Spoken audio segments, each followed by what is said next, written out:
నమస్కారం అధ్యక్ష. ఈ పోలవరం అనేది ఆంధ్ర రాష్ట్రానికి ఒక జీవనాడి అనే విషయం చిన్న పిల్లోడిని అడిగినా కూడా చెప్తారు అధ్యక్ష. 20 సంవత్సరాల క్రితం నుంచి ఈ పోలవరం విషయం మీద ఎంతమంది ముఖ్యమంత్రులు వచ్చినా కూడా దాన్ని ముందుకు తీసుకెళ్ళలేకపోయారు అధ్యక్ష.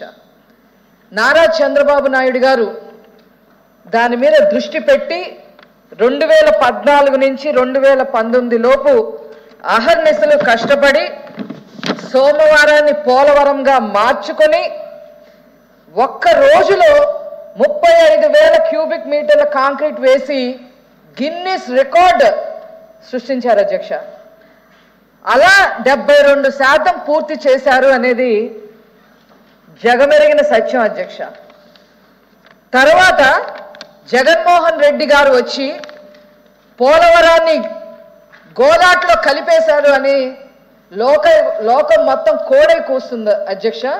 అందుకని ఈరోజు ఈ ప్రశ్న వేయటం, అది ఎంతవరకు ముంచేశారు అనే విషయం తెలియాలి అధ్యక్ష.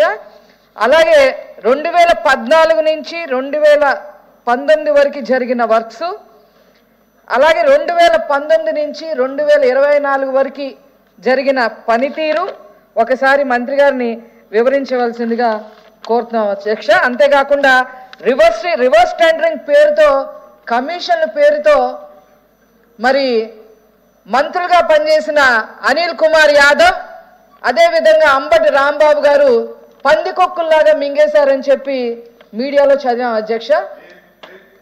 Thank you sir. Sorry sir, మీరు అన్పార్లమెంటరీ దాని గురించి ఏమన్నా విజిలెన్స్ కమిషన్ ఏమైనా వేస్తారా, జ్యుడిషియల్ కమిషనర్ ఏమైనా వేస్తారా అని చెప్పి